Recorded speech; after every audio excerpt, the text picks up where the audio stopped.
بینێرانی خۆشەویستی تلویزیۆنی کۆمەڵە سڵاو ئەم کاتتان باش خۆشحاڵین کە لەگەڵ هاوڕانی هاوکارم لە بەرنمەی کۆمەڵە و هەڵسوراوانەوە جارێکی دیکە دەبینەوە میوانی ماڵەکانی ئەوەی خۆشەویست عزیزان لە ماوەی ڕابردوودا لە چەندین کاناڵی جۆراوجۆرەوە لە پەیوەند بە دیاردەیەکی دزێ و کە بەهیمەتی کۆماری ئیسلامی سەری هەڵداوە بە تایبەت لە شاری وەکو سنا زۆر بەرچاوە داوای باسکردن و ڕوونکردنەوەیان لە کۆمەڵە کردووە ئەویش دیاردەی نائەمنکردنی شوێنی کار و ژیانی خەڵک لەلایەن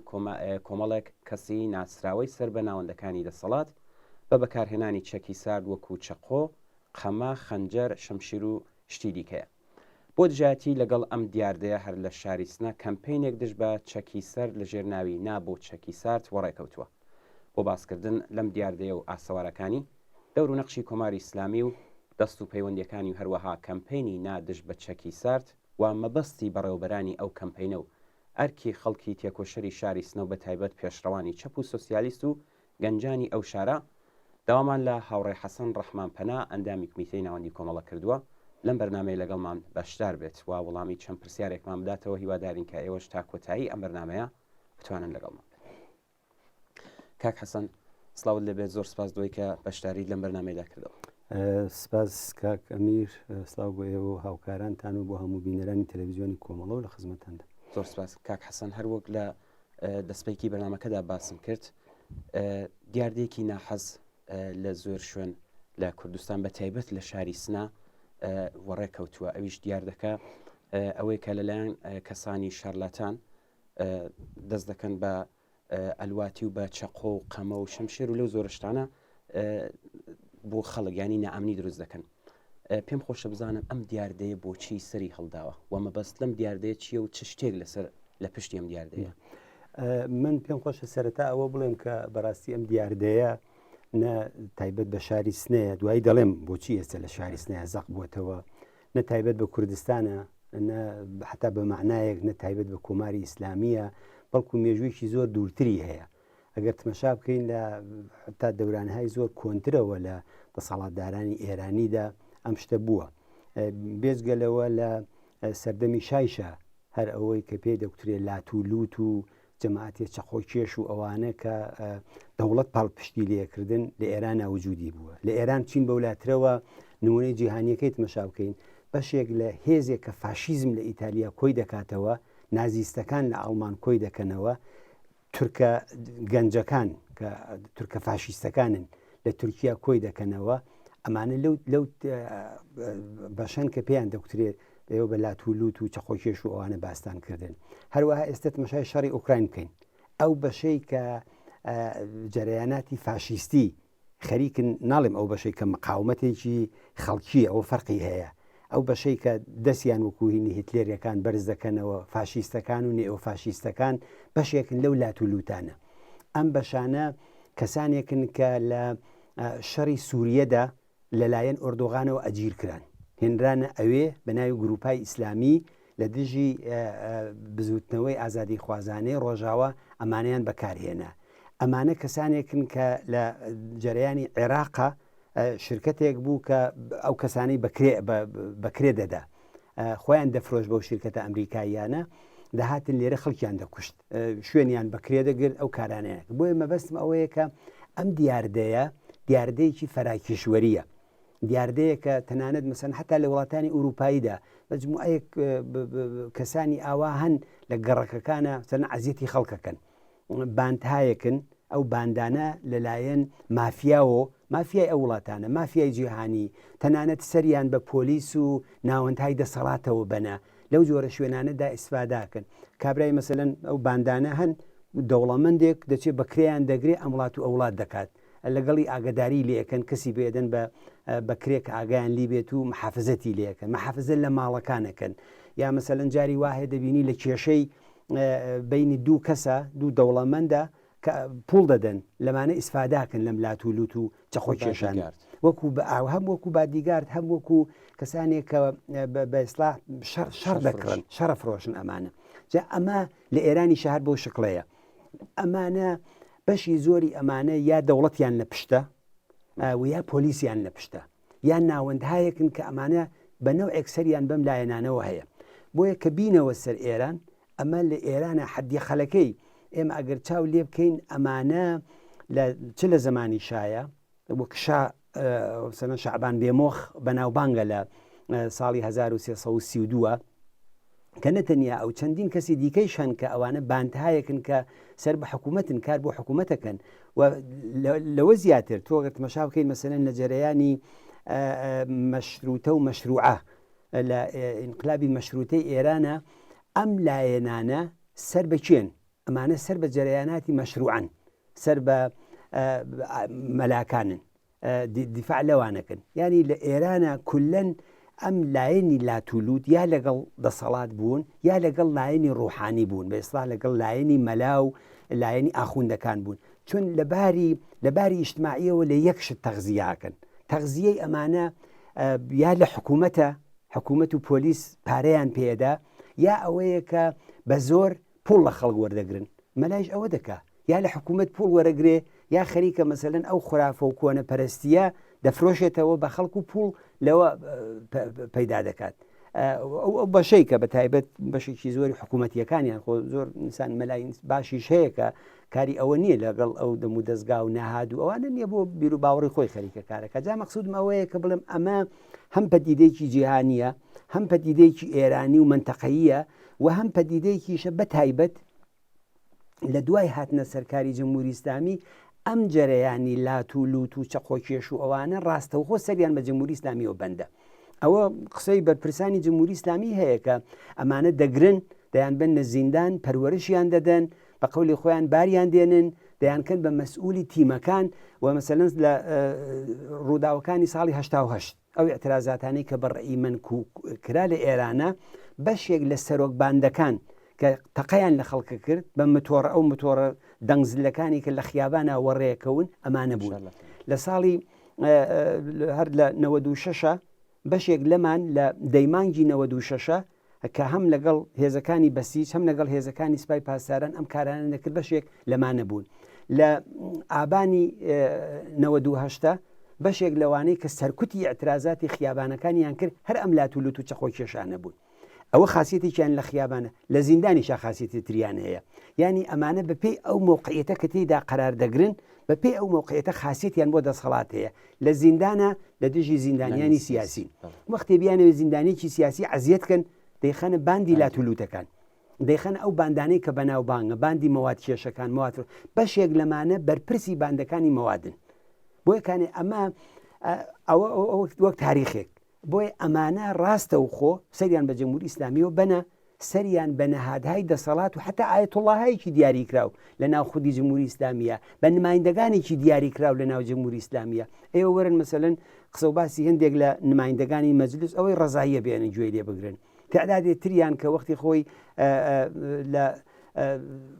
ڕەفیق دووست یەکێ لەو کەسانەیە کە جوزی ئەو باندانەیە کە هەر کە یەکێ لە دەسەڵاتدارانیش بە ناو جمهوری ئیسلامیە لە ساڵی چلەوە بۆ خۆی دەڵێ وەختی خۆی بەدار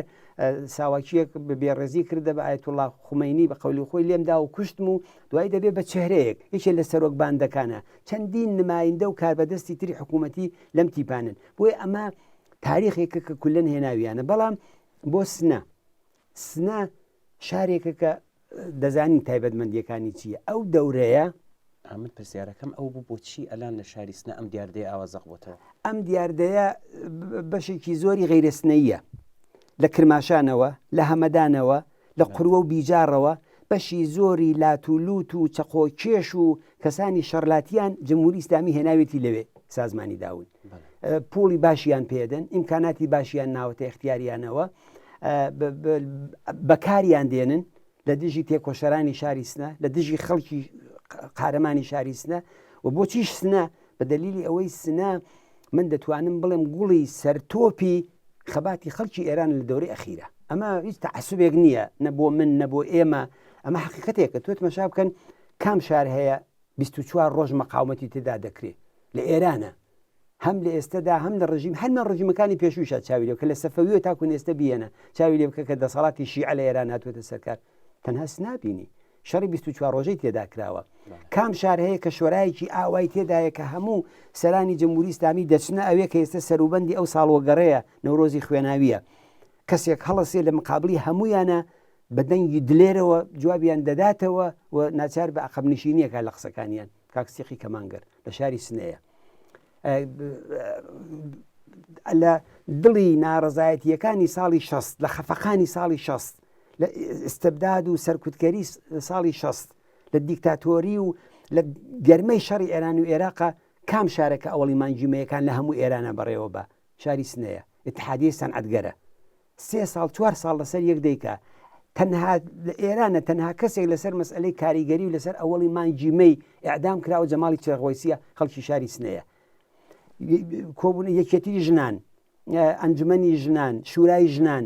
لە شاری سنەیە دروست بووە بۆیە سنا چقڵی چاوی جمهوری ئیسلامیە جمهوری ئیسلامی دەیەوێت ئەم شارە بە هەر جۆرێک بێت بکە بەڵام ئەمە بۆ جمهوری ئیسلامی ممکن نییە بۆیەکانێ ئەوان لە دەوروبەرەوە دیارە مەجموعەیە خۆ لاتولوت و چەخۆکێشیش کە ئەوانە هیچ کەسێک چاک لە دایکە بێت نەخراب لە دایکە بێت محیتی ئیجتماعی محیتی زیست شرایەتی خانەوادەجی هەمووی ئەوانەی چی بەعیسیە بێ ئەو مناسبات و نظامە تەبەقاتیە بەعیسیە بێ کە بنیادەمەکان وا لێ دەکە فەقیرێکە ئەتوانێت لە دانیشگایەکە دەرس بخوێنێ کوڕەکەی ببێ بە ئوستادێکی دانیشگا ببێ بە ئینسانێکی زۆرین ئەو ئیمکاناتی نییە تووشی مەوادی مخەدرە بێت تووشی 1001 بەدبەختی و مشکلە ئەوانە بێت ئەو نظامەیە مقەسری ئەو وەزیەتەیە بۆیە ئەگەر سنەیە کرماشانیە سەقزیە تارانیە هەرکوێکە ئێستا ڕووی لەوێ کردووە نظامەکە مقەسری ئەم بنیادەمانەیە نابێ لەوە بگەڕێن کە مەسەرن خانەوادەی فلان کەس کوڕی ماڵی فلان کەسە چییە ئەو خانەوادە تووشی 1001 بەدبەختی و موسیبەتی ئیجتماعی و اقتصادی ئەوانە هاتووە کە مناڵەکەی بەرەو ئەو تاوان و بەدبەختی کێشراوە هۆکارەکەی هەر ئەو مناسباتەیە بۆیە کانی بۆ سنە بۆچی ئەو تەمەرکوزە لەسەر ئەوێکراوە دلیلەکە ئەو تایبەتمەندیانەیە کە عرزم کردی و ئەوەیە کە جمهوری ئیسلامی بە هەر قیمەتێک بێت دەیەوێت سنە لەو خاسیەتی شۆڕژگێڕیەکەی لەو گوڵی سەرتۆپی خەباتی خەڵکی ئێران بوونەکەی بخە کە بە باوەڕی من ئەوە خەیاڵی خاوە ئەم شارە 42 ساڵە مقاومەتەکە و جمهوری ئیسلامی کە ئێستا لە هەموو کات زیاتر گوڵۆڵێکی کەوتووەتە لێژی ئەگەر تەنانەت دوایش نەبێت ئەو شارە 42 ساڵی دیکەش لە مقابلیدا مقاومەتەکە تەسلیم نابێ بەڵام زۆر جار دەوترێت خۆ جەنگەڵ بێ چقەڵیش نابێ شتی خراپیش لە هەر جێگایەکە سەر هەڵدەدا دەبێ و بۆ یەکانی ئەم دیاردەیە لێرە جمهوری ئیسلامی ئاگاهانە هەدەفمەند ئەم کارەی ئەم تەمەرکوزەی کردوێتە سەر شاری سنە بۆ ئەوەی کە جوانانی خەباتکار و شۆڕژگەڕی شاری سنە بە جهەتێکی ترابێت لە بیرمان نەچێ ڕەحیمی وەختی خۆی یەکێ لە شانازیەکانی کە خۆی خەڵکی و دەوروبەرەیە معاونی ئەحمەدی نژاد بوو دەڵێ من جوانانی کورسانی RPG و کلاشینکۆف و چیم لێ قەڵەمم لە دەستیان وەرگرت بافورمدا دەستیان ئەو ئفتخارێکی جمهوری ئیسلامی بوو ئێستا جمهوری ئیسلامی دەوێت بە شەڕلاتانەکان دەوێت بە قەمەکێشەکان دەوێت بە چەقۆکێشەکان بەردرگای ئەموو ئەو بگرن باچخاهی بکەن چەقۆ لەسەر سنگی مناڵی ئەموو ئەو دابنێن داوای پارەیان لێ بکەن لە فشار بۆ خانمێک بێنن کە لە خیابانە خەریکە دەڕوای یەخەی پێ بگرن باچخاییان لێ بکەن و ئەو فەرهەنگی ترس و خۆفە ئەگەر بە ئەواملی مستەقیمی خۆی بۆی بەڕێوە ناچێ لە تەریقی ئەواملی غەیرە مستەقیمەوە بەڵام لەژێر چاودێری سپای پاسدارانە لەژێر چاودێری بەسیجە لەژێر چاودێری نەهاتهای حکوومەتی دیکەدا دەوێت ئەم کارە بەرێتە پێشەوە ئەوە یەکێک لەو دیاردانەیە ئەینا بە سەدان دیاردەی تری ناحەز ئەمڕۆکە لەو جامعەدا هەیە کە سەرچاوی هەمووی ئەوانە حقیقەتەکەی ئەوەی دەگەڕێتەوە بۆ خودی کۆماری ئیسلامی زۆر باش کاک حەسەن ئەوەی کە باست کرد هەمووی ڕاست بوو کە هەر بۆ نییە کە ئیسفادان لێ دەکا بە تایبەت لە زیندان ئەو جۆرەی کە دیتوشمانە خۆشت پێمان حتمما بیستوتە زۆر جار بۆش ئیسفادان لێ دەکا کە خەڵکانێکی فەقیر هەن لە تەزەمینێکی شکولیان هەیە بەڵام پەروانەی ساختیشیان نیە دقیقاً ئەمانش ئیسفادە دەکا بۆی کەوتێن خانوەکانیان دەڕوخێنن عەزیەتیان دەکەن کەشکایەتیش دەکەن کەمە هیچ جوابێکیش وەرناگرێت کاک حەسەن با لە بەحسەکە دوور نەبین ئەو لە شاری سنا هەر وەک ئاگادارن کەمپینێک ڕێکەوتووە کەمپینەکە لەژێر ناوی نابۆ شەڕی نابۆ چەکی سارد ئەمانە خۆشیان وەکو چالاکی فەرهەنگی کۆمەڵایەتی ناساندووە زۆر جاریش لە مەجللە و بڵاوکراوەکانی مەحەلەیدا ینی مەجالێکیان بۆ ڕەخساندووە کە چالاکیان بێت بەڕێوەبەرانی ئەم کەمپینە چیان کاک حەسەن ئێوە ئەو کەمپینە چۆن دەبینن دەزانی سنە تەنها شاری مەقاومەت نییە شاری داهێنانە شاری کەمپەینهایەکی مبارزاتیە، شاری ئەوەڵی مانگی مەی و هەشتی مارس و شاری حەدەس و ڕووداوە بەڕاستی تایبەتمەندیەکانی ئەوەیە، ینی مدام شتی تازەی تێدا دێتە پێشەوانە. بۆیە لەو شارە کەمپینکردن و مبارزەکردن لەگەڵ دیاردەی ناحەز بەشێکە لە فەرهەنگی ئەو شارە. وتم وەختە شارێک کە تەسلیم نابێت و زۆر جار بە ئستالینگرادی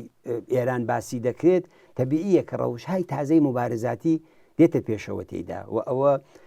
ناڵم لای منەوە سنە سەرتۆپەینا لە شارەکانی دیکەشدا مەسەرنە مبارزاتی لە سەقز کراوە، لە مەریوان کراوە، اعترازاتی معلمان کۆڵێک سنەتهای تازەی لەگەڵ خۆی هێناوە. بۆی ئەم شارەکە وتم بەهۆی ئەوەڵی مانگیمەیەکان، بەهۆی خەباتی ژنان، بەهۆی خەباتی ئازادی خوازی زۆر کەمپەینی گەورەی تێدا وەڕێکخراوە، زۆر مبارزاتێکی حەقتەڵەبانە و ئازادی خوازانەی لە دڵی خەفەقانی جەمهوری ئیسلامیدا تێدا کراوە. بۆیە کەمپەین وەختێک کە باسی یەکەی و دەیژڵەی دژ بە دیاردەیەکی ئاوا زۆر جار باسی هەموو کەس پێی وایە ئەوە توانێت شتێکی زۆر بەرحەق بێ، توانێت شتێکی باش بێ، بەڵام وەختێک کە چاو لە ناوەڕۆکی ئەم کەمپەینە نابۆ ئەسڵحەی سار دەکەین، ئەم کەمپەینە لەگەڵ ئەو کەمپەینانەی تر فەرقی هەیە. ئەو کەمپەینە لەلایەن کەسانێکی کە غەیرە حکوومەتی وەڕێکخراوە، من ناڵم ئەمانە هەمویان حکوومەتین، بەڵام نمایندەیەکی پێشووی مەجلیس دەتوانێت کەسێک بێت کە کەمپەینێکی سادقانە و کەمپەینێکی شۆڕەژگێڕانە دژ بۆ دیاردە بەڕێوە بەرێ، کەسێکە لە شاری سنەدا بەڕاندخۆری کتێبهای ئاموزشی لە ئاموزشگای غەیرە دەوڵەتیدا بەناو بانگە ئەتوانێت ئەوە بێ بە سوخەنگووی کەمپەینێک بۆ مبارزەکردن لەگەڵ سیلاحی سارد، کەسانێک کە لەگەڵ نەهاتهای ئەمنیەتی جەمهوری ئیسلامی تێکەڵن هاتوچۆیان هەیە، ئەم سەردار و ئەو فەرماندە و ئەو لە داوەتیەکانی ئەوانە بەشداریەکەن ئەتوانێت و کەمپەینێکی ئیسلامت بێت. بۆیە کەسانێکی سالمیش ئەگەر چوونەتە ناو ئەم کەمپەینەوە، هەدەفی ئەم کەمپەینە لە ڕاستیدا هەدەفێک ئەو کەمپەینە بەدەست جەمهوری ئیسلامی وەیە، بەدەست کەسانێکەوەیە کە بۆ خودی خەڵکی شاری سنە ئەوانە ناسراون، تەنانەت ڕۆژنامەنووسایە کە ڕۆژنامەنووسای حکوومەتین دیار ناڵم هەمویان، بەڵام بەڕێوەبەرایەتی ئەم حرەکەتە ئەینا مەسەلەن نابۆ ئەسلحەی سرد، ئەی بۆ نابۆ ئەسلحەی گەرمنا، ئەسلحەی گەرم و سارد لەو شارەدا و لە هەموو ئێرانە بەدەست کێوەیە؟ بەدەست جەمهوری ئیسلامیەوە نییە. مەگەر خودی فەرماندەکانی سپای پاسداران، گاردی ویژە، سەر و چاودا پۆشراوەکان، نیروهای تایبەتی کە دەیانهێنن لە سەی ڕەشەمە و لە ڕووداوەکانی تر و لە ئەترازات و ئەتساباتی سنە و شارەکانی دیکە و لە ئابان و لە دەی مانگ و ئەوانە بە ئەسلحەی گەرمیش خەڵکیانە کوشت، ئەوانە کێن؟ مەگەر ئەوانە خۆیان بەشێکرد لەو سیستمەنین. بۆ یەکانێ ئەو کەمپەینە بە باوەڕی من کەمپەینێکی ئەسیل نییە، کەمپەینێک بۆ دیفاعکردن لە خەڵکی شاری سنە نییە، بە معنایەک دەتوانین بڵێن بۆ چاواشەکردنی مبارزەیەکە لە دەرونی ئەو جامعەوە دژ بە ئەسلحەی سارد لەلایەن دەست و پەیوەندەکانی جەمهوری ئیسلامیەوە هەیە. یەک کەلیمە ئەوان باسی جەمهوری ئیسلامی ناکەن، یەک کەلیمە باسی ئەوە ناکەن کە بڵێن ئەم کەسانە لە ژێر چاوەدێری چ کەسانێکە خەریکن ئەم کاراکەن، ئەوانەی کە خەریکن تهدیدی منداڵی ئەو خەڵکە دەکەن، تهدیدی ژنەکانەکەن، تهدیدی کارمەندێکەکەن، خەتە کێشتن بە ماشێنێکە، ئەچنە بەردرگای ماڵی کابرا دەڵێ ئاوەندە ملیۆنمان گەرەکە گەر نەیخەیتە خوارۆ ناوتە زڕێنین لە گەڕەکەکەیە. نیروهای ئەمنیەتی ئەمانە نازانن؟ هەمووی ئەوانە دەزانن، ئاگایشیان لێتی. ئەوە چۆنە فعالێکی کاریگەری دەگرن و بە چەند مانگ لە زیندانە ڕای دەگرن و ئەشکەنجەی دەکەن، وەسیقەی قورسی لێ داوا دەکەن، حازرین بەری بدەن، بەڵام سەرۆکی ئەم باندانە، سەرۆکی ئەم تاقمی چەقۆ بەدەست و خنجێر بەدەست و ئینسان کوژانە بەڕاحەتی لە ناوشارا گەڕێن کەسییان پێناڵێ بەغیرە زەوەی کە من لەژێر چاودێری مافیای سوپای پاسدارانان. ئەی بۆ ئەمانە دەمیان ڕووبەوانە قوچانووە؟ ئەی بۆ لە ڕۆژنامەکانیانە ناڵێن سنە بە هەر لە چەکدا ماڵدرێ؟ ممکنە خۆ بڵێن ئەوە بین ناکرێت، یا خۆ کەس ناتوە بۆوان بڵێ شعاری مەرگ بەر جەمهوری ئیسلامی بدەن و دژی ئەو حکوومەتە بێن شتێ بکەن وان، بەڵام چاواشەکاری نەکەن، بەڵام حەقیقەتەکان لەو خەڵکە تێک نەدەن. خۆشیان وەکو معتەمەدی خەڵکی شاری سنە ناوزەت کردوانی ئاوا خۆیان ناساندووە بە بڕایەوە جێگای ئێعتمادن بۆ خەڵک نێونەری خەڵکی شاری سنەن. زانی خەڵکی معتەمەدی شاری سنە کەسانێکن کە ئەو شارە تاریخی هەیە لەگەڵیان. معتەمەدینی شاری سنە کەسانێکی وەکو کاکستیقی کەمانگەر، کاک ئەیوبی نەبەوی، کاک جەماڵی نەبەوی، خۆستەوی ڕەشیدیان، دەیان چهرەی تر کە ئێستا بەخۆشیەوە لە ژیانە ماون کاگێدەی بیگلەری کاگوێسفی ئەردەڵان بە دەیان ژنی تێکۆشەر و شۆڕژگێر و خەباتکار و ئەو گیان بەخت کردوانن کەەوە سەروبەندی ساڵڕۆژیانە کە چوون بۆ تورکمان سەحرای گیانیان بەخت کرد ئەوانە معتەمەدینی ئەو شارن ئەوانە کەسانی بوون کە لە گیانی خۆیان و لە ماڵی خۆیان یاندانە کاک عەبدوڵای بابانە کە تەواوی سەروەت و سامانەکەی هێنا تەقدیمی کرد بە کۆمەڵە بۆ ئەو وەختە کۆمەڵی پێبوژانە ئەوە معتەمەدی شاری سنە بوون کەسانێک کە خۆیان بە ڕاندخاری کەسانێک کە بە نمایندەجی مەجلیس پوڵیان ناوە بەیەکەوە خەڵک ئەچەوسێنەوە خەڵک ئەڕوتێننەوە کاناڵی فەسادن لەو شارەدا ئەوانە ناتوانن معتەمەد بن خەڵکی سنەش باوەڕ بەوانە ئەوان معتەمەدی سنە نین جا بۆ یەکانی معتەمەدینی سنە کەسانێکی دیکەن خەڵکانێکی دیکەن من دەڵێم پێم باشە مبارزە لەگەڵ ئەو دیاردەیە لەگەڵ ئەو فەسادە لەگەڵ ئەو چەقۆکێشیە لەگەڵ ئەوانە بکرێ بەڵام ئەوە لە تەریقی ئەمانەوە ناکرێ ئەمە هەدەفەی لە پشتە کە جمهوری ئیسلامی خەریکە تاقیبیەکە زۆر دیاردەی عەجیب و غەریب لەو کوردستانە ئەرە و ڕۆژانە کەسێک لەگەڵ کەسێکا قسەمە کرد لە مەهاباد دەیکرد لە بەردادگا کەسانێک وێساون کە بەلایە دەڕۆی دەڵێ زیندان تە پرسیارمان کرد ماجرا چییە کاکە دەڵێ گەردەچی بۆ زیندان وەرە زیندانەکەت بۆ دەکڕمەوە کەسێکە کە مەسەلەن ڕووداوێکی لێ قەوماوە پوڵی هەیە ئیمکاناتی هەیە پوڵ دەدا بە کابرایکی فەقیر کە نەدارە پوڵی نییە ئەم کەسە دەچێت لە جیاتی ئەو لە زیندانە دەمێنێتەوە تۆ بزانە جمهوری ئیسلامی و جامعەی چی لێ کردووە بزانێت چه بەڵایەکیان بەسەر و خەڵکێنە خۆ جامعە هەر ئەوە نییە کارتۆن خاب و گۆڕ خاب و کۆڵبەر و هەموو شتێک لەو جامعەدا بە هیمەتی جمهوری ئیسلامی بەرەو تاوان ڕۆیشتووە ینی جامعەیەکیان پڕ کردووە لە نائەداڵەتی پڕیان کردووە لە فەساد پڕیان کردووە لە دیاردەهایکی ناحەز خۆکوژی هەر ئەو ڕۆژانە کە سەروبەندی هەشتی مارسە چەند ژن هەر لەو فاسڵانەدا بە ناوی خۆی کوشتووە معلوم نییە کوشتویانە یا خۆی کوشتووە چەند ژن خۆی سووتاندووە معلوم نییە خۆی سووتێنە یا دەیان سووتێنن ئەو دیاردە ناحەزانە کچانێکە لە ترسی باوک و برا و مێرد و ئەو هەڵدێن تووشی چ بەدبەختی و موسیبەتێک دەبن ئەمانە دیاردەی ناو خەڵکی کوردستان نییە ئەمە دیاردەی خەڵکی ئێران نییە ئەمە دیاردەی جمهوری ئیسلامیە هێناوێتە ناو کۆمەڵگایەوە بۆ یەکانێ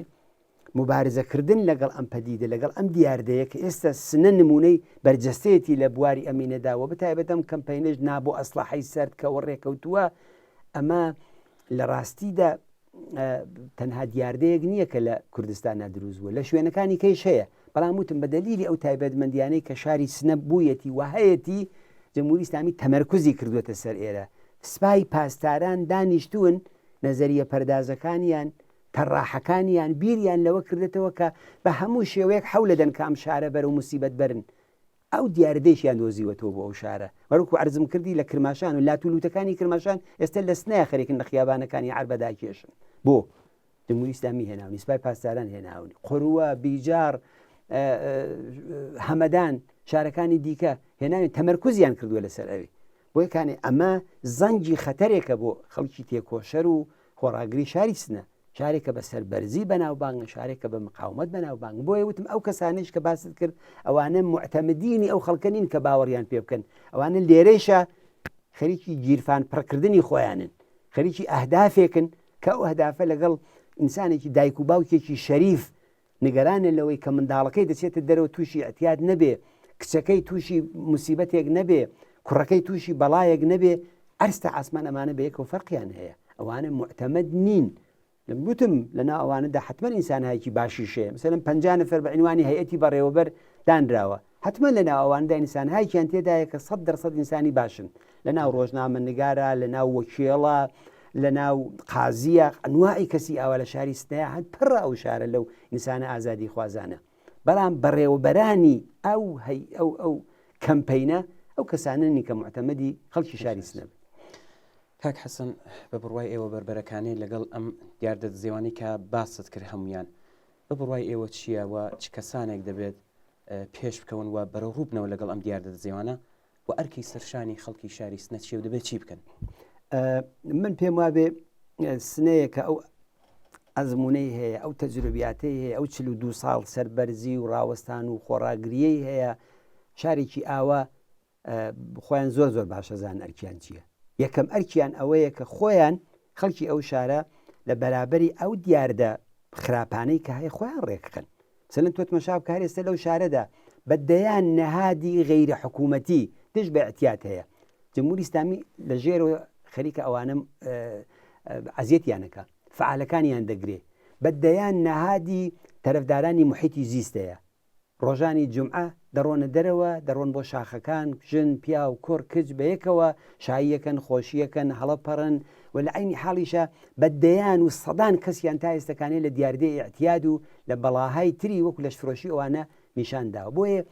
ئەو شارە کەوتم شاری خەباتی مەدەنی شاری خۆڕاگری شاری مقاومەتە ئابەوانەوە دەناسرێ ئەو خەڵکی کە ئەو ئەزمونانیان هەیە ئەو خەڵکەی کە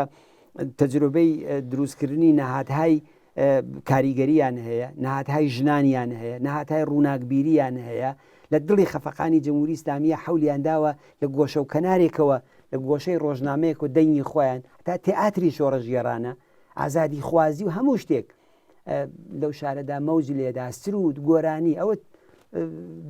چەند ماوەیەکی دیکە 2 هەفتەی دیکە نەورۆزە بزان دەوروبەری سنە چ فەزایەک پەیدا دەبێت لەو شار لە هەموو کوردستانە واز جوملە لە دەوروبەری سنەیشە ئەو خەڵکی کە ئەوانە دەزانن حەق وا هەیە کە خۆیان دەبێت ئەبزار و ئامرازی بربەرەکانی لەگەڵ ئەوانە دروست بکەن بەریان پێبگرن نەگەڕەکەکانە بڕۆن بەر درگای نەهاتهای ئەمنیەتی و حکوومەتی و ئیتلاعاتی بگرن کە بەچە حەقێک ئەوانە ئێوە دەزانن ئەوە ماڵەکەیەتی ئەوە ئەدرسەکەیەتی ئەوە دوکانەکەیەتی ئەمانە ئەم لات و لوتانن کە لە دەورەی شاو و لە فەدایانی ئیسلامەوە هێنایان بە دیاردە بەشێ لەم لات و لوتانیان کۆ کردەوە لە نەوابی سەفەوی کێوکی ئەوانەوە ئێستا جمهوری ئیسلامی خەریکە لەمانە تەغزیاکە بۆ بەریان پێ ناگرن بۆچی بەر بمانە ناگرن ئەمنیەتی کچەکانمانە خەنە خەتەرەوە ژنەکانمانە خەنە خەتەرەوە کوڕەکانمان باوکمان دایکمان ئەمنیەتمان نییە لەو شارە بەدەزەوانەوە ئەگەر ئەو خەڵکە کۆبنەوە چنە بەر فەرمانداری بچنە بەر شارەداری بچنە بەر نیروهای ئەمنیەتی لە گەڕەکەکانی خۆیان لە شوێنەکانی خۆیان ناتوان ئاوا بکەن هەتا ئێستا چەندین مەورد کەس کوژراوە هەر پارێکە بوو کوڕێکی جوانیان هەر لەلایەن ئەمانەوەیتر لە نیروهای ئەمنیەتی بوو کابرا لێدا تاگەیانیانە بیمارستان گیانی لەدەستدا جوانێکی خۆشناو لە حەسەناوە لە زۆر جێگایتر ئەم کارانیان کردو بۆ یەکانی ڕێگا هەیە ڕێگاکەی یەکگرتووی ئەو خەڵکەیە مبارزەی ئەو خەڵکەیە بربەرەکانی لەگەڵ ئەم پەدیدەیە لەگەڵ هەموو پەدیدەکانی تر ئەو شێک لەو وەکو ئەعتیادە وەکو لەشفرۆشیە وەکو ئەنواعی دیاردەکانی ناحەزی ترە کە جمهوری ئیسلامی لە پشتێتی بەڵام بە خەڵکی یەکگرتوو هەموو شتێکەکرێ بەڵام هەر کەسێک بڵێ جا خۆ ئێستا ناتوانێتە بەرماڵەکەی من بەرماڵ هاوسێکەمان چونجا بە من چی کاکە بەیانی دێتە بەرماڵەکەی توێش ئەم مەسەلێکی کوردیە ئەم مشترە لەبەر هەموو ماڵێکا خەوێ نابێ بێڵین ئەوە ببێ بۆ یەکانێ دەبێ گروپهای تایبەتی لە خودی حتا جوانەکان دروست بن بۆ گیان ئەمانە ئیجازەیان پێ نەدەن نێڵن دیاردەی ئەوەی کە مەسەلەن زۆر جوان چەقۆخەنە گیرفانیان ئەمە خراپە دیارە ئێمە کۆمەلگایەکمان دەوێت کە هیچ هەموو کەسێک ئەمنیەتی ببێن نائەمنکردنی ئەو جامعە هۆکارەکەی جمهوری ئیسلامیە بەڵام ڕێگاکەی تەنها مقاومەتە تەنها مبارزەیە تەنها خۆسازماندانە دروستکردنی بە سەدان گروپی تر ئەمانە کەمن ئەمانە مەحدودن بەڵام ئەو هێزە عەزیمە شارێکی 700 نەفەری لە مقابلی چەند سەد نەفەرە کە هێناویانن لەم لاولا هەمووشیان بۆ خەڵکەکە ناسراون ئەوانە چیان پێکری جا بۆ یەکانی ڕێگاکەی تەنها ئەوەیە کە ئەو خەڵکە مقاومەت بکەن ئەو هەیئەت و گروپ و دەستە شۆڕەژێرانە لە گەڕەکەکانە لەوانە دروستکەن وەختی خۆی بەسەرن ساڵی 57 وانە دوای ڕوخاندنی ڕژیمیشە خەڵک لە گەڕەکەکانە چەکیان هەڵەگر ترس بوو ئێستا ناڵم خۆ جمهوری ئیسلامی نایڵێت تۆ چەکت پێ بێ بەڵام خۆتوانە و خەڵکە متحد بن نەدەیاتەکانە ئەوە دەکرا ترس بوو لەوەی کە مەسەلەن ئاغاکان دەبوژێنەوە خەڵک چەکی هەڵگرت بوو ترس بوو لە ڕاوەڕوود ترس بوو لە تاڵان و بڕۆ هەمووی ئەوانە ئەزمونهایی کە کوردستان ئەمانی سەربەرزانە تێپەڕ کردووە بۆی ئەو ئەزمونانەمان هەیە هەر لە گەڕێکێکا نگابانی بدەن شەوانە گروهایەکی ئاوا دروست بکەن کە حفاظت لە خۆیان بکەن حفاظت لە منتەقەکەیان بکەن بەعالە ماشکرا مەسەلەن خەڵکی سنا مەهابات سەقز دەزانن فڵان کەس و فیزار کەس مەواد فرۆشن دەی بۆ هەڵناوتنە سەریان بۆ ئەو هەموو عالەمەیان ئالوودە کردووە بۆ بەری ئەو تاوان بارانە ناگرن ئەیگرم هەر دەچم دەیخەمە ناو نەهادەکانی دڵ ئەو پیاوی ئێوەیە ئەویان لەگەڵەکەن بە قەولی فارسیکە لە گوشماڵیان بدەن ئەوانە تاوانبارن خەریک مناڵی ئەو خەڵکە معتادەکەن من بار هاوتمانە معتاد نەخۆشە دەبێت هاوکاریان بکەین بیان بین بۆ خەستەخانەکان بیانێنە ماڵی خۆمان خزمەتیان بکەین نێڵی لە سەرمایە لە زمسانە ڕقیان بێتەوە سەرپەنایکیان بۆ دابین بکەین و ئەنواعی کەم دروست کراوە بۆ ئەوانە هەر چێ معتەمدینی سنە ئەوانیان دروست کردووە ئینسانهای شۆڕژگێر ئەویان کردووە چاویان لە پوڵ نییە ئەوانە و کەسانە نین کە نماینده کۆنە نمایندەی مەجلیس و نازانم مەسئولی ڕانتی ئاموزشی و کتێبی ئاموزشی و ئەوانە نین ئەوانە ئینسانایکی شەریفن کە لە ژیانی خۆیان خەریکن مایەدانێن و ئەوانە بچنە بەر هەردرگای هەر ماڵێکی بڵێنەوە کەمپینێکی ئەومان دەست پێ کردووە دڵنیاتەکەم کە خەڵکی سنە بە لێشاو یارمەتیانەکەن جوانەکان دەچن ناونووسیەکەن ئەو جوانانەی کە ئێمە دەیان ناسین چەند سەرێکی پڕشوریانە هەیە بەشێک لەوانە لە مەکتەبێکا بار هاتوون کە مەکتەبی چەپ و سوسیالیست و کۆمونیستەکان و ئەوانن دڵنیام سەردانەنوێن بۆ زۆر باشە کاک حەسەن ئێوە بە ئام باسی ئەوەت کرد کە ئەرکی سەرشانی خەڵک ئام چیە و ڕێگاچارەکانیش نیشاندا بەڵام پرسیاری من لێرەیە ئەرکی تێکۆشەران و هەڵسووناوانی کۆمەڵەوە ئەو ئینسانە چەپ و ئازادی خوازانە بەرامبەر بەم دیاردەیە و ئەم لاتولوتەکە بە چەقۆ و بە قەمە و بە خەنجەر وشتەوە کە هێرش دەکەنە سەر خەڵکو و ئەم کەمپینەکەەوە ڕێکەوتووە ئەرکی سەرشانی ئەوان چییە و دەبێت چی بکەن پێش هەموو شتێک من پێم وابێ دەبێت کەمپینهایەکی واقعی کەمپینهایەکی ڕاستەقینە کەمپینهایەکی دڵسۆزانە کە هەدەفەکەی لەبەرچاوە هەدەفەکەی جمهوری ئیسلامیە ماندەکانی سوپای پاسدارانن هێزەکانی بەسیجن عواملی مزدور و چەکدار و خۆفرۆش و خۆماڵی کە خەریکن خەڵکی نەکەن ئەو کەمپینێکی ئاوا دەبێت لە دژی ئەوانە ڕێبکەوێت سنە دەبێت مبارزە لە عەلەیهی ئەسلحەی سەرد مبارزە لە ئەسلحەی گەرم نەتەنیا لە سنەیە لە هەموو کوردستان لە ئازربایجان لە کرماشان لە تاران لە هەموو جێگایەکە بێ بە مبارزەیەکە نائەمنکردنی شوێنی ژیانی ئەو خەڵکە بۆ دەبێت بە ئەسلحە و بێنە ئیدارەکان و بۆ دەبێت بە ئەسلحە و بێنە شوێنی کار و ژیانی خەڵک بۆ کابرا قەمەی پێ ئەوەندە لە خیابانە فیلمەکانی هەیە ئەکسەکانی هەیە بڵاویەکەنەوە زۆر گوستاخانە زۆر ڕوو هەڵماڵاورانە ئەوانە خۆ لە دوربینەکانی جمهوری ئیسلامیدا دیارە ئەوە چۆنە لە ناو 20,000 نەفەرە کە ئەترازەکەن دەچن فڵانکەس و فیسارکەس دەگرن دەیبەن زیندانیەکەن دەڵێن ئەو فیلمەکەتمان هەیە ئەی چۆنت چەخۆکێشێکە لەو خیابانەیە خەریکە عربەدا کێشێ قەمەیەکی بەدەسەوە نایبینن ئەی چۆنە لە ڕەوان سەر دەچن سەری خەڵک ئەشکێن و پەلاماری خەڵکە دەن بە ناوی داعشی و بە ناوی ئیسلامی و بە ناوی گروپایەکی کۆنەپەرست جمهوری ئیسلامی ئەوانە ناگرێ لە پاوە لە نەوسو لە شوێنەکانی دیکە ئەوانە چێن ئەوانە لە ژێردەستی نەهاتای ئەمنیەتیدان کاریان پیانە ئەمانەیان بۆ بربەرەکانی لەگەڵ بەرەی چەپەوێ وەختی خۆی شاکە مەجای دەدات گروپای ئیسلامی کە بەشێک لەو لاتولوتانەیان لە ناو فدایانی ئیسلام و ئەوانەدا کۆکردبووەوە کەسێکی وەک ئەحمەدی کەسرەویان پێترۆرە کرد یەکێک لە سەرتۆپەکانی ڕووناکبیری ئەو کاتێ ئێران بوو ڕقیبەکانی خۆی لە ناو ڕزمارا و کێوکیان پێترۆرە کرد لە ناو دەم و دەستگاهای حکوومەتیدا بۆیە کان ئەمانە ئەو ئەبزارن بۆیە تێکۆشەرانی سوسیالیست تێکۆشەرانی ئازادی خواست فعالینی کۆمەڵە خەڵکی وەزاڵە هاتووی سنە و کوردستان و ئەوانە معتەمدینێکن کە سبحینە شوراکان لەوانە دروسە بن نەهاتهای خۆبەڕێوەبەری ئەو کۆمەڵگایە کە وەختی خۆی بنکەکانی شاری سنە لەسەر شانی ئەوانە دروستکران چاو لێ بکەنەوە سنەیە کە ئێستا جمهوری ئیسلامی دەیەوای لێ بکە تماشای قارەمانەکانی بکەن تماشای تێکۆشەرەکانی بکەن تماشای ئەو ژن و پیاوانە بکەن کە تاریخیان دروست کرد ئەوانەی کە شەڕی 24 ڕۆژیان برد تماشای شوان و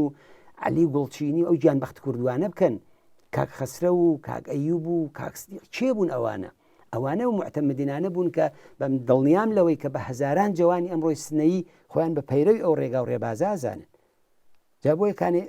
ئەرکی ئەو تێکۆشەرانە ئەوەیە کە ئەوان معتەمدی ئەو شارن ئەوان دوا ڕۆژی ئەو شارە شاری ئەوانە شاری ئیتلاعاتیەکان و سوپای پاسداران و بەکرێ گیراوانی جمهوری ئیسلامی و خۆفرۆشە مەحەلیەکان نییە کە دەسەنێنە سەر ئەوانە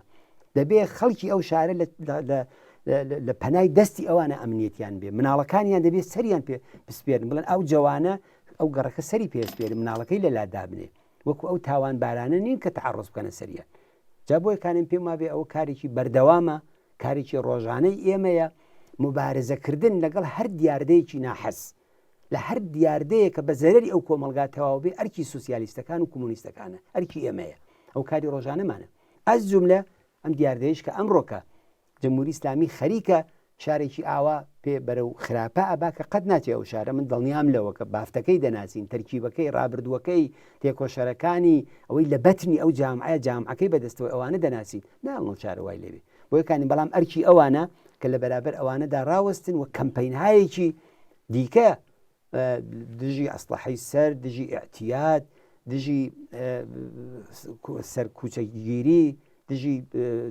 لەشفرۆشی هەزار و یەک معزل کە جەمهوری ئیسلامی هێناوێتە پێشەوە دژی ئەوانە ڕابوەستن و لە بەرابەر ئێوانەدا ئەو کەمپەینهایەکی ڕاستەقینە کە نەک بۆ پوڵە بەڵکو بۆ ئاسایشی خەڵکەکەیە نەک بۆ ڕووتانەوەی خەڵکە بەڵکو بۆ دابینکردنی ئەمنیەت و خۆشگوزەرانی خەڵکە ئەوانە دروست بکەن بەدەیان کەمپین هیچ کام لەوانە لە مقابلی یەکتریان نین کاریشمان بەوە نییە کێ فکری چییە کێ فکری چی نیە ئەوانە دەبێت لە مقابلی ئەو دیاردەنا حەزانەیە کە جمهوری ئیسلامی لە پشتێتی لە مقابلی ئەوانەیە ڕاوەستی زۆر باشە کاک حەسەن پێم خۆش بلم بەرنامەیەدا من پرسیارێکە لێ بکەم چون لە ڕۆژانی ڕابردوودا داوان لێکردم کە لەم بەرنمەیەدا حتمما ئەم پرسیارە بکرێت لە دوو ئاوایی پاپاڵە و قەڵاکۆن سەر بە ناوچەی دیواندەرە سوپای پاسداران لە نێو ئاواییدا ڕۆن و قەند و چای ماویشتەی هێناوە بۆ نێو خەڵک بڵاوی کردوێتەوە و لەو مەجاالە کەڵکی وەرگرتووە لەوێت لە نێو مزگەوتەکاندا گویا قسە شتی کردووە کە دژ بە ئەحزابی کوردستانی دژبەری ڕژیم باسییان دەکا کە نائەتمادیەک نسبەت بە ئەوان دروست بێت و کە مناڵەکانتان نەنێر و ئەلا پێیان خۆش بوو بزانن ڕوونکردنەوەیەک لەم پیلانی کە سپای پاسداران ڕشتوێتی مەبەستی لەم پیلانە چییە؟ ئەنی داوان لێکردوم کارونکردنەوەی بدەن ڕاستی بێتە و پیلانە تازە نییە هەر لە سەرەتایی هاتنە سەرکاری جمهوری ئیسلامیەوە نەتەنیا لە کوردستانە لە ئێرانیشە جمهوری ئیسلامی لە دوو ئامراز ئیسفادەی کردووە یەکێکی ئامرازی سەرکوتە یەکێکیشی ئامرازی تەحمیق و بەستا ئیسفادە لە ئیمکاناتی مادیە هەر لێرەدا ئەوە بڵم کە مەسەلەن بەشێک لەم کەسانەی کە ئەم کارانە دەکەن کە باسمان کرد لە بەناوی لات و لوت و چەخۆ کێش و قەمە کێش و ئەوانە ئەمانە ئەهدافی اقتصادیان هەیە کە وتم لەگەڵ مەلاکانە لەگەڵ ئاخوندەکانە یەکەگرنەوە سەریشیان دەچێتەوە ناو ئاخوری جمهوری ئیسلامی بەو لە حازەوە کە ئەوان تەغزیەی اقتصادی و تەغزیەی ماڵی و ئەوانەیان دەکەن بۆیە خەڵک لەو فەزایی کە جمهوری ئیسلامی دروستی کردووە فەقیرن بێ ئیمکاناتن و ئەو پوڵەی کە جمهوری ئیسلامی لە خۆیانی وەردەگرێ هەم بە ناوی یارانە پیان دەداتە و پوڵی بەرحەقی خۆیانە ئەو کەس نابێ خۆی لەو بابەتەوە بە سوالکەر بزانێ ئەوەی کە جمهوری ئیسلامی دەیکا عوقەبازی و پوڵی گیرفانی خۆیانە پوڵی سفرەی خاڵی خۆیانە پوڵی ئەو کرێکارەیە کە ئایستا کە شەڕە لەسەر حەقدەست بە قەولی خۆیان لە ناو نەهاتهای خۆیانە نەک لە کرێکارانە کە نەهاتهای کرێکاری ڕایان گەیاندووە حەقدەستی ئەم ساڵ نابێ کەمتر لە 16 ملیۆن بێ ئەوان خەریکن مەسەلەن ئەوە شۆرای کار و لەگەڵ شوراهای ئیسلامی و لەگەڵ نمایندەکانی وانێک چەنە لێدەن کە گوایە نمایندەی کارفەرمان لەلایەکە ئیدارەی کار و شوراهای ئیسلامی لایەنی کرێکاران لەلایەکن کە حەقدەست نابێت لە 6 ملیۆن کەمتر بێت 6 ملیۆن لەکوێ 16 ملیۆن لەکوێ بۆ یەکانی ئەمان بەم شێوەیە ئەم نەوعە کارانە دەکەن و خۆیان دێن و دەبەن و بە ئیسلاح خەریکن گوایەوە نمایندەجی خەڵکی فەقیر و هەژار ئەوانە دەکەن ئەو نەوعە دیاردەش بەشێکە لەو سیاسەتە لەو سیاسەتەی کە لەو تاریخەوە خەڵک ڕابکێشن بۆ لای خۆیان بەڵام خەڵکی کوردستان ئەوڵ نەگەر کەسێکیش فەقیر بێ بێ ئیمکانات بێ نەی بێ بچێ ئەو شتانەش وەربگرێ ئەوە خۆی دەزانێت بەڵام ئەوانە دیاردەی جمهوری ئیسلامی نییە ئەوە دەبێ بڵێن پوڵی دزراوی گیرفانی خۆمانە کە خەریکن سوال و سەدەقەمان تێدا دروستەکەن ئەوە هەر ئەو شتەیە کە ماوەیەک لەوە پێشتر لە چەند نیشانیاندا خامنەی دەستوری داوە بۆ نازام چەند شوێن کە فەقیرن نانیان بۆ بنێرن ینی نانی ئەو خەڵکە بەدەست ڕاهبەرە ئەو خەڵکە دەیانوێت تحقیرکەن ئەو خەڵکە دەیانوێت چکۆلە بکەن و دەیانێت ئاوانیشانی بدەن ئەوە لایەکی کە خەڵک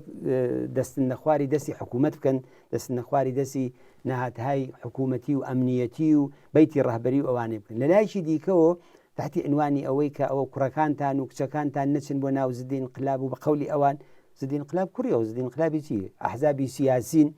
40 ساڵ 42 ساڵە لەگەڵ جمهوری ئیسلامی مبارزاکەن بە هەر بیر و باوەڕێکی جیاوازیشەوە کە هەیە ڕاستی چەپی لیبراڵی کۆمۆنیستی ناسیۆنالیستی هەر شتێکی لەو کۆمەلگایەدا هەر ئەوەی کە ڕۆژانە خەڵک دێن بۆ پێشمەرگایەتی هەر ئەوەی کە ڕۆژانە خەڵک بە سەفی ئەتراز و مبارزە زۆر بن مبارزەی معلیمان چاولێکن لەو بەینانەدا خەڵک داوای حەقی خۆیانەکەن خەڵک احتیاجیان بە سوالکەری نییە کە جمهوری ئیسلامی فێری سوالیان بکە احتیاجیان بەوە نیە من دڵنیام لەوەی کە خەڵک نفرەتەکەنەوە بۆیە ئێمە پێمان وایە خەڵک لە بەرابەری ئەو نوع سیاسەتیانەی کە جمهوری ئیسلامی ئاگاهانە دەیباتە پێشەوە و دەوێت خەڵک دەسەندە خوار بکە دەبێ بڵێن ئەوە حەقی تەبیعی ئێمەیە پێش هەموو شتێک